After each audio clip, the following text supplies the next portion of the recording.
ভিডিওটিতে ক্লিক করার জন্য আপনাদেরকে জানাই অসংখ্য ধন্যবাদ। আপনারা দেখছেন আপনাদের প্রিয় YouTube channel West Bengal DSLR. ইতিমধ্যে আবার একটি দারুণ খুশির খবর নিয়ে চলে এসেছি বকেয়া ডিএ নিয়ে কড়া বার্তা। ভিডিওটি সম্পূর্ণ দেখবেন। অবশেষে বকেয়া ডিএ নিয়ে কিন্তু মিটছে জোট।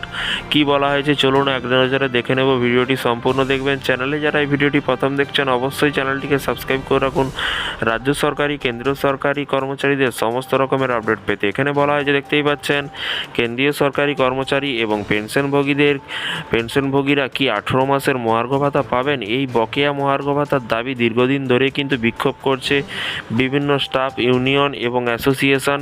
এদিকে সদ্য সমাপ্ত লোকসভা নির্বাচনের পরে কিন্তু কেন্দ্রের মোদির নেতৃত্বে এনডিএ সরকার এসেছে ক্ষমতায়। এই আবহে নয়া সরকারের কাছে কিন্তু কোভিডের সময়কালে বকেয়া ডিএ মেটানো নিয়ে কিন্তু প্রস্তাব এলো।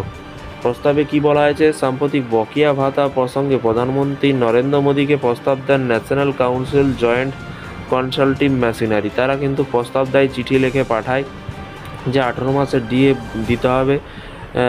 মেশিনারি সচিব গোপাল মিশ্র বিষয়টি নিয়ে কেন্দ্রের অর্থমন্ত্রকে আলোচনা হবে।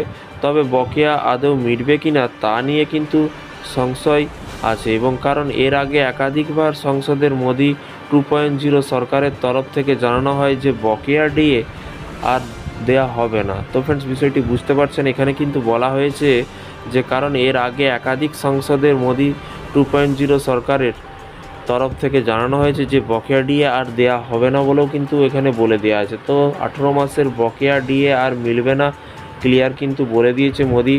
এবং দেখা যাক এবারে ধর্মঘট আন্দোলন করে ঘুরে কিনা, বা ধর্মঘট আন্দোলন করে এই বকেয়া 18 মাসের ডিএ মানে অনেকটা টাকায় আপনারা পেতেন, তো সেটা কিন্তু দেয়া হবে না বলে মোদি সরকার বলে দিয়েছে।